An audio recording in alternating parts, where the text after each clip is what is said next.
and you are very deeply associated with NU, but you have not discussed very much about NU's position where the elections is concerned, and associated with that, how you think the Islamic vote would swing, and also associated with that, the issue of identity politics, which was a big issue in the last elections between the conservatives and not so conservative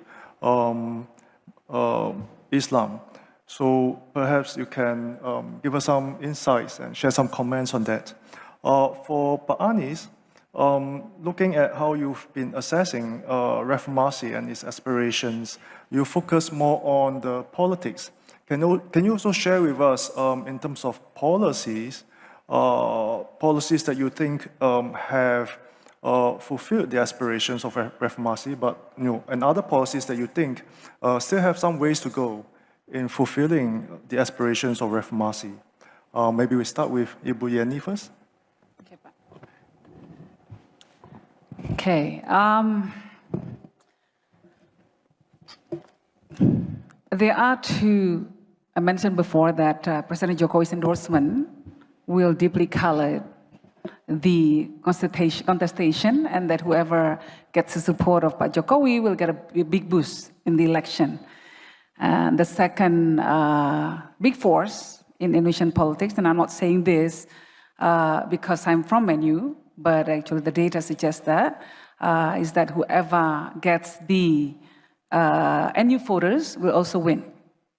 I mean, this is very obvious in the last election, during Pak Jokowi's election, because the contested area, the contested province was East Java, and East Java is a stronghold of NU. So whoever can get East Java, in a way, will also get a big boost in the election. So I think Pak Anies should take notes of that.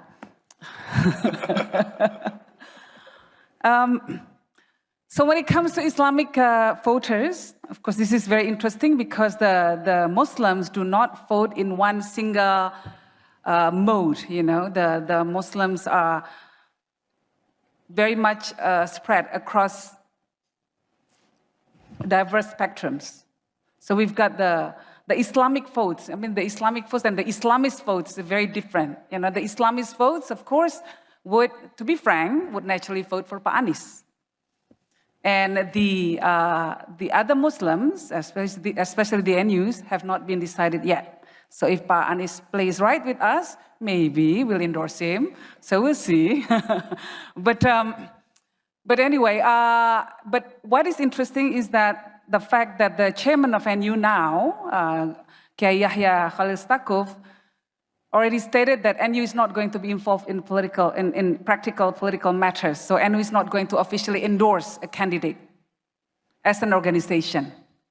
So of course, this opens the possibilities of the candidates to talk to our grassroots directly and talk to the structural,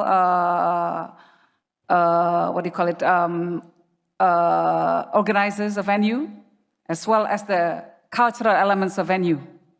So the NU votes will be very much decided by the influencers within NU, not necessarily by the structural body of NU, but of course they carry a big weight. But the pesantrens, the religious schools might have different preferences as well. So in a way, it's very hard to just put them in one basket and say that, oh, NU is going to back this candidate or that candidate. But when it comes to the data, actually, most NU voters, when it comes to political party preferences, 25% of NU voters, the biggest chunk, actually votes for PDIP, and the least with PKS.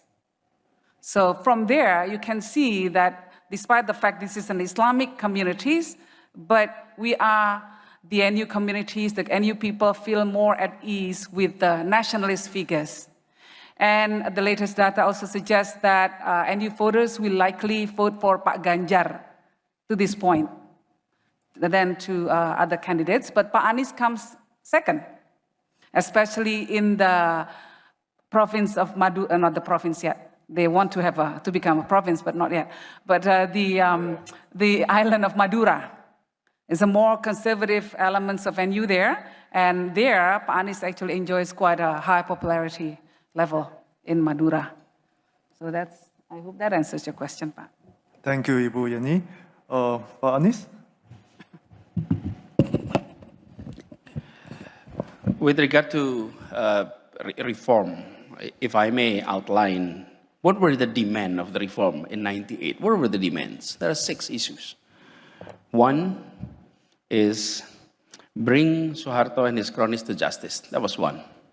2 is amendment to the constitutions on limiting presidential terms and also strengthening democratic institutions. So that's demand number 2.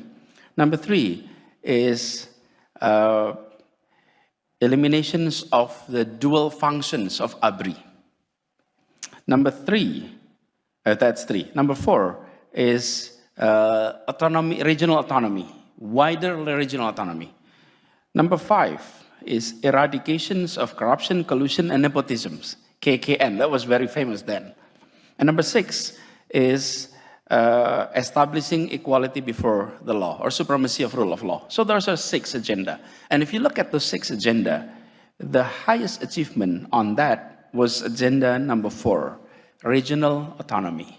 We are seeing a massive transformations of not only decentralization, but devolutions. So extensive devolutions in Indonesia that have empowered regional government to be more effective. The challenge is this, and if I may say, as someone who also served in local governments in Jakarta, the challenge is empowering the civil society, the local political institutions to be more active in a democratic process at the local level. When you're serving in Jakarta, then it's there. The civil society activism is there because the national level and the Jakarta level is something that you cannot separate between the two. So being governor in Jakarta, immediately you are part of the national engagement in politics and social issues. But in the regions far away from the capital city, we have been seeing trends of non-democratic tendency of leadership at the local levels. And we have been seeing trends of emergence of dynasties, families that control political institutions. The father become a mayor, and then later on the wife, and then not long after that, the nephew, not long after that, it's emerging. And we are seeing this trend in Indonesia now. So if I may look at those 6 issues, one of the most challenging for us is rule of law. And if Indonesia is divided into 3 major areas that needs to work together and operate in a sync way. 1 is the market, 2 is democratic process or politics, and 3 is rule of law. The first 2, we're doing good, generally speaking. But the rule of law, we're still behind. And I think this is one of the biggest agenda that needs to be addressed in a serious way in the coming years. And then with regard to collusion and nepotism, that's the same thing. So that's those 6 issues, if I may comment, where the agenda of the reform 25 years ago and where we are today. Now, with regard to, if I may also comment on some of this electoral behavior, I think we are adding to what Ibu Yenny said earlier. What we are seeing is mixed messages. On the one hand, you're seeing a survey result that shows where people vote based on policy preference. On the one hand, we're seeing that. On the other hand, we are seeing also vote based on identities, based on cultural and emotional reasons. And I think we are seeing that mixed message. Bu Yenny explained earlier on the graph where characteristic of leadership that matters to the electorates, especially the young people. But on the other hand, we are seeing voting behaviors of the electorates in the elections where they vote based on identity lines. So we are seeing that mixed messages. But what I'd like to underline here, the fact that we are living in a society where community matters. Community matters a lot.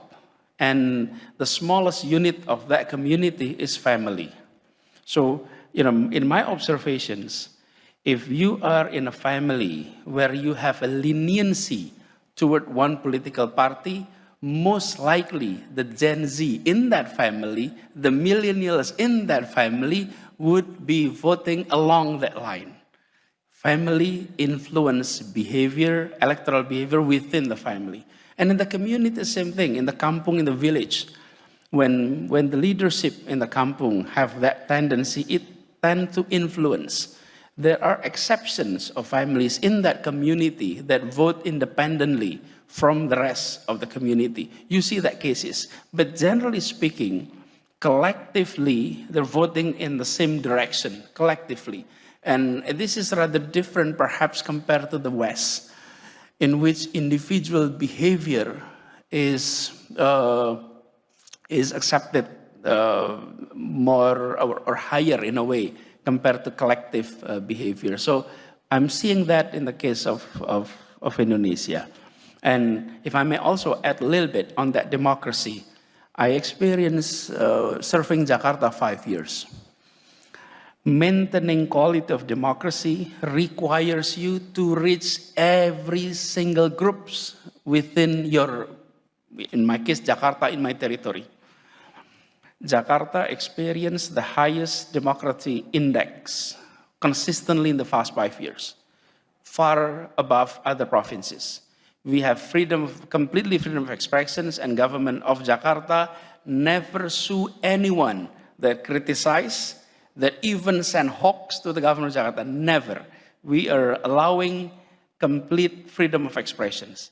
And during that 5 years, we're not seeing one, violence, religious violence, even conflict of religious in an open way, none.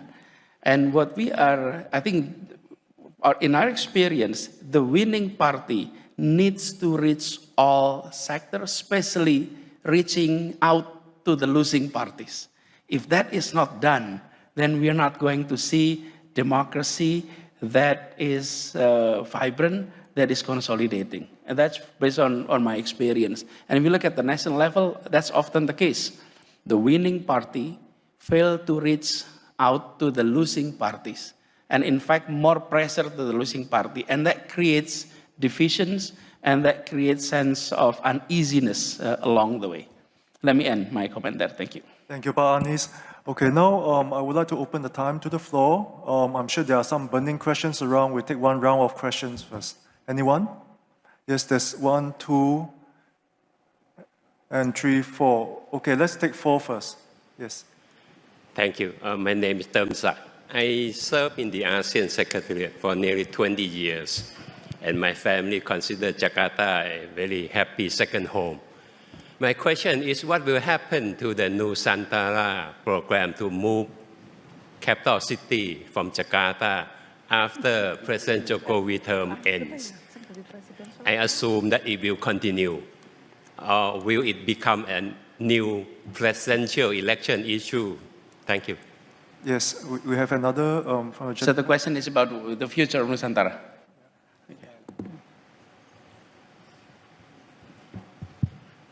Thank you.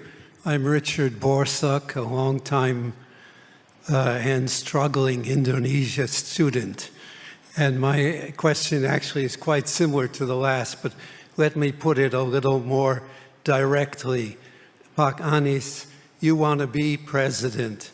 If you become president, will you stop the funding for Nusantara, or will you keep pushing it ahead? Thank you. Okay, we have two other questions here. I hope it's not about Nusantara. Hello, good afternoon. My name is Viveko Radian. I'm from Indonesia, from a student of Gajah Mada. Actually, besides democracy, there's one thing that our founding fathers has established, secularism. It's not as harsh as the one practiced in France or Turkey, but a more friendly one towards our religious diversity.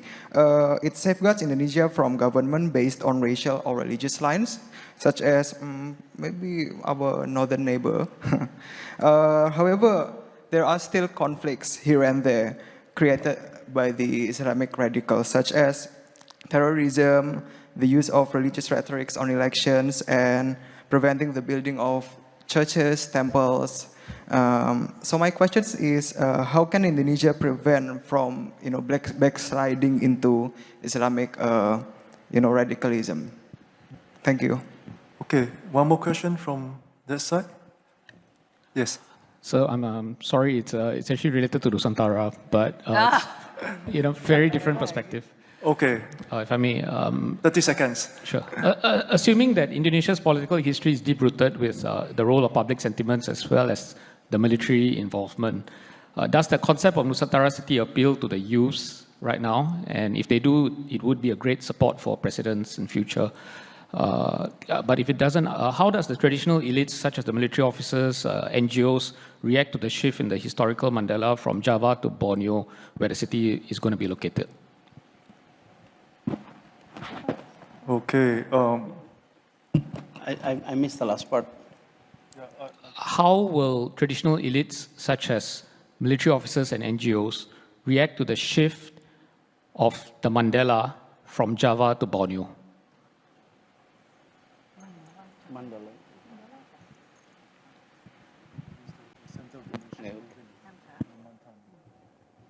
So I think we take these 4 questions first. And they seem to all be directed at Pak Anies. Why everyone is talking about Nusantara and the new capitals? And this is yes, indeed, it is one of the examples where decisions about not only relocations of our capital, but building a new city. You have to differentiate between the two. Relocating capital is one thing. Building a new city is another thing. Relocations of capital city, you have an example, from Bonn to Berlin, from Istanbul to Ankara. That's the relocations of your capital. But the case that we are now having in Indonesia is constructing a new city in the middle of basically a rainforest area, and it is a challenge. It will not be complete in any time soon. It is a very long-term project, and the decisions on that have been evaluated. The decision-making process has been evaluated many times, and we did not have that open, intensive, and extensive conversations on why we need to establish a new capital and why we need to relocate to that capital. So this is still an issue that is debated in academic circles, but rarely debated in the political arena openly in Jakarta. None. You're not seeing political party leaders expressing their view. You're not seeing business leaders expressing their view publicly, openly. None. Privately, yes. In the closed session, yes.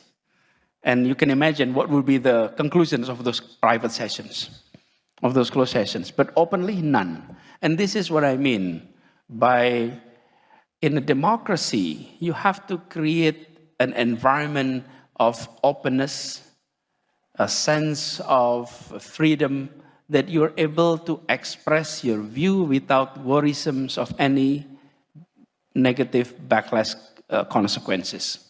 Having said that, if I were here only as academicians, I would have answered this completely. Okay, now I have to wait for this. To be honest, later I'll answer these questions once it is more clear toward the future. But for now, my answer is standard. My answer is standard, to be honest. My standard is standard. This is no longer a proposal. This is already a law. There was a law of the land stating that Indonesia is going to establish a new capital, and we're moving into that direction. So whoever is now in charge, they have to follow the law. Let me end my answer there. Thank you. How about the question about Islamic radicalism, how to prevent it? Yeah. Let me just add a bit about the Nusantara, add my thoughts on that. And I can see that Pak Anies had probably had a long thought on how to craft the message when it comes the time to answer that question. And I don't envy him in that position, and I think he gave a fitting answer to the question. It's a very sensitive question, and it's but the IKN, the Nusantara, of course, is the baby of Pak Jokowi. And this is, and of course, from what I can gather, that he has every intention to see the baby grows and be his legacy. So I think one could assume that a support for the idea of Nusantara would be one of the factors that would lead to his endorsement of the candidate. So I think this is where Pak Anies was very wise in his answer earlier. Which shows to me also, as I'm here as I suppose as someone that is outside of the political arena, so I can take a more objective and position, and that's very interesting. You know, the fact that Pak Anies actually does not answer directly Pak Anies, because it shows that Pak Anies still wants to build bridges with Pak Jokowi, and that is the news, I think, for many of the media in Indonesia, and you know that well, not media, for the people in Indonesia who readily put Pak Anies in one box and then Pak Jokowi in another box. So that also shows the fluidity of politics in Indonesia. You can have very strange bedfellows. You never know. Maybe PKS will join Pak Jokowi's coalition for the next election. You never know. It could happen in Indonesia, just like DAP. So,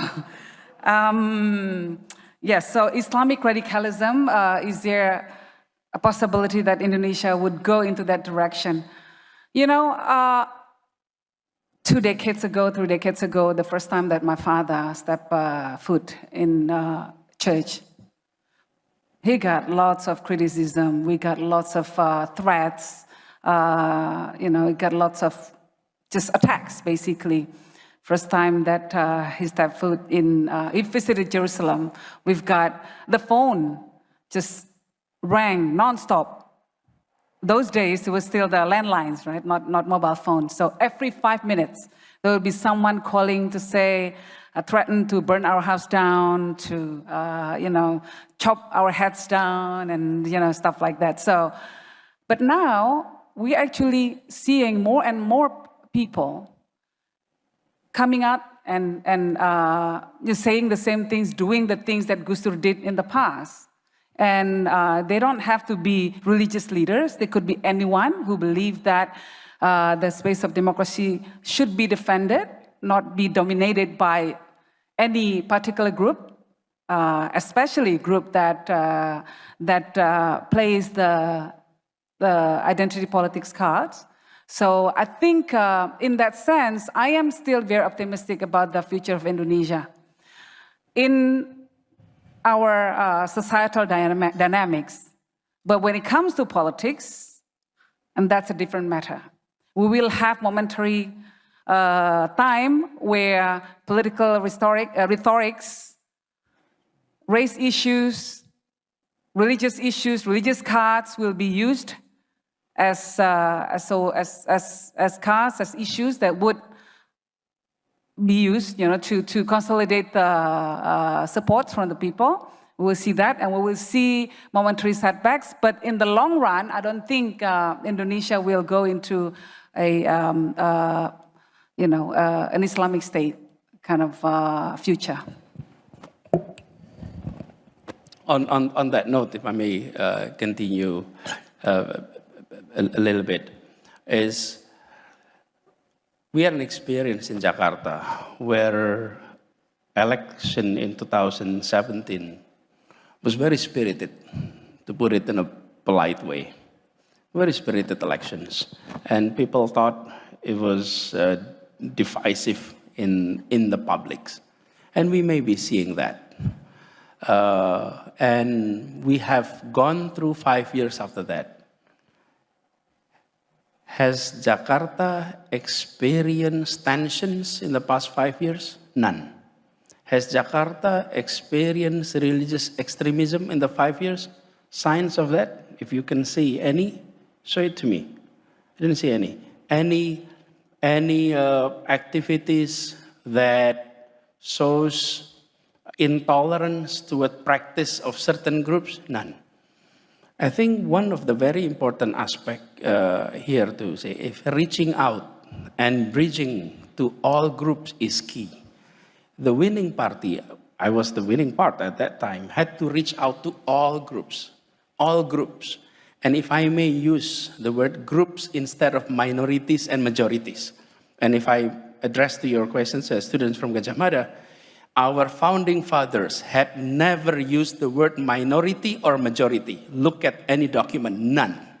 None. They are talking about groups, golongan, but not majority and minority. What's the difference? Golongan is about diversity, minority and majority is about magnitude, scale, small and big. But diversity is never about scale. Diversity is about, so there's so many groups. That's why the term that was used was golongan. Indonesia was founded for all golongan. Not for minority, not for majority, but for everyone. And the word itself is never majority and minority. So we started to practice that. The key word is keadilan sosial, social justice to all. So if leadership is addressing social justice, immediately you address peace. Immediately you address tolerance, because your ultimate goals is justice and equal opportunity for everyone, equal treatments for everyone. Jakarta has never experienced celebrations of religious holidays for all religious groups. 2019 was first time that Christmas carol was allowed in main street of Jakarta. Christmas trees was allowed main street of Jakarta. And when I was asked why, and I said, this is called justice. Equal opportunity for everyone. All groups. It's not about minority, it's not about majority, because our founding fathers has always been talking about equality and never about scale. The big and the small, not of that. And I think we need to come back into that message. The message of equality for all, because, peace that we would like to have is not about absence of violence. Peace that we'd like to have is about presence of justice. When you are seeing a presence of justice, immediately you're seeing peace. And that's what we need to address. And that's what we like to do in Indonesia, in Jakarta. So extremism is part of that issue. You need to address the reasoning beyond that, because religious extremism has always been there for hundreds of years. There are times they emerge and gain public support. There are times they never gain public support. What conditions that make the difference between the two? When you are seeing disparities, when you are seeing disparities between the have and the have-nots, the knows and the knows not, the work and the work not, then you are creating a fertile ground for extremism to grow. If you know religion, it will be religious extremism. If you don't know religion, then you'll be seeing Marxism extremism. Marxist extremism. That's sort of the fertile ground. That's what we need to address. Do not create fertile ground for extremism idea to grow. And if we're able to do that, then we'll be seeing more peaceful situations. Thank you. I'm afraid we are running out of time. I just want to close on a note where you address one very important question. Ibu Yenny showed us that 80 to 90 million of the voters will be youth.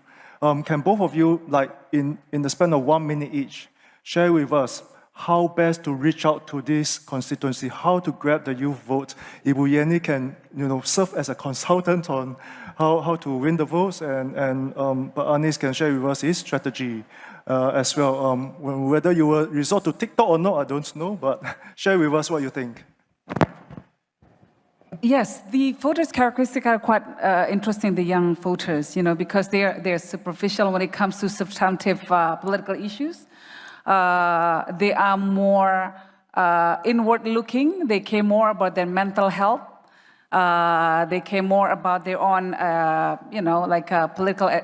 the social advancement. They care more about their own small groups. They care less about political parties. They don't have the same kind of loyalty that their parents might have to any specific parties. They are influenced by their peers, but at the same time, they are also independent, fiercely independent. So it's a very, very multifaceted groups of people, and they want leaders that embody certain characteristics, and religion is not there, is not one of them. It's very low in the rank. But at the same time, they will be easily motivated by identity politics as well. So this is on how to reach out to this group of people. Well, you need to be very well versed in the social media. We've got 90 million of TikTok users in Indonesia. Of course, you need to control that space as well. You need to be present, and I think this is where I think Pak Anies is quite very good. His social media handlers are top-notch. Pak Ganjar as well. But what is interesting about the candidates, right? Because Indonesian voters vote in an emotional way, not in a rational way. They don't vote based on candidates' track records.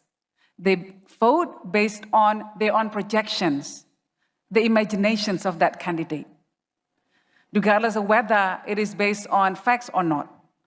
So if you don't have anything, if you're bland, like nasi putih, if you're not nasi lemak or nasi goreng, then voters simply do not acknowledge you. And we've seen candidates in which they don't even, they spend lots of money, millions of dollars in campaigns, and that's it. Their popularity rate remains low.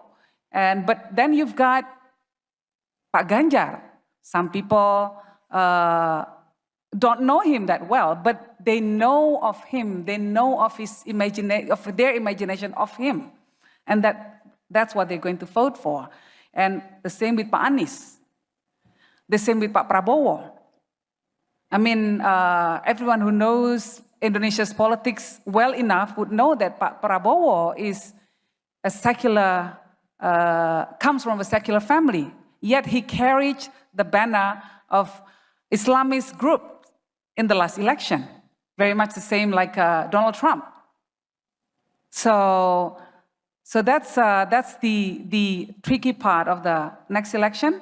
What kind of imagination that the candidates will be able to employ in people's mind, whether he's a nationalist guy, whether he's someone who involved in identity politics, that matters also.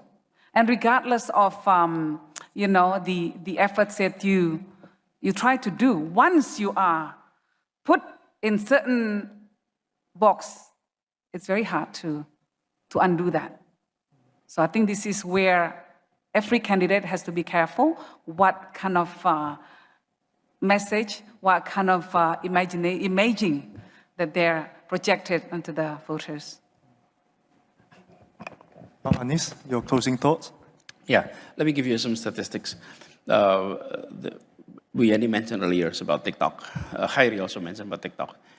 How many users of TikTok in Indonesia? It's 99.1 million. So it's almost 100 million users of TikTok.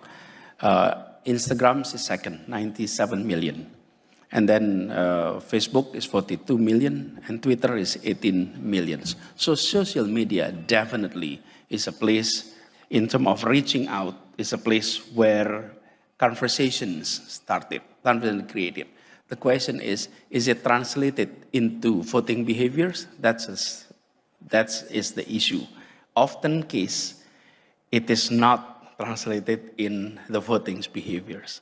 It is reflected in Jakarta election. It is reflected in the national elections. And in fact, when we're talking about unity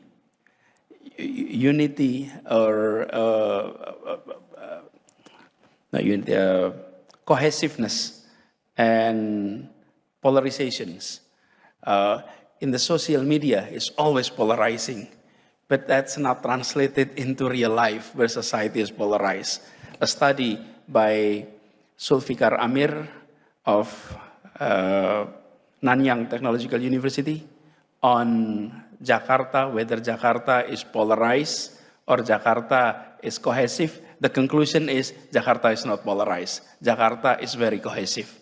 But if you go to the social media, Jakarta is very polarized. So what I'm saying is this: yes, it is a channel where people find information when conversation is there, but I think still there is that wall in the penetrations of that conversations into voting behaviors. So, reaching out can be from social medias, but at the end of the day, I think the more traditional channels of informations, be it regular newspaper, be it online media, be it leaders' influence, is still matters in how the youth is choosing or directing their vote. Thank you. Thank you very much. Although this session is unlike the Malaysia panel where you have people who really love each other but having healthy sparks between them, here we have a very, I think, more Javanese kind of session, eloquent, congenial, and Ibu Yenny offering a lot of excellent advice on how to run a presidential campaign. I'm sure you will be very sought after as a consultant. And Pak Yufong, I just want to say that whoever gets our support will win. And that's identity politics. And with that, on that note, please join me in thanking our speakers for making this an exciting session.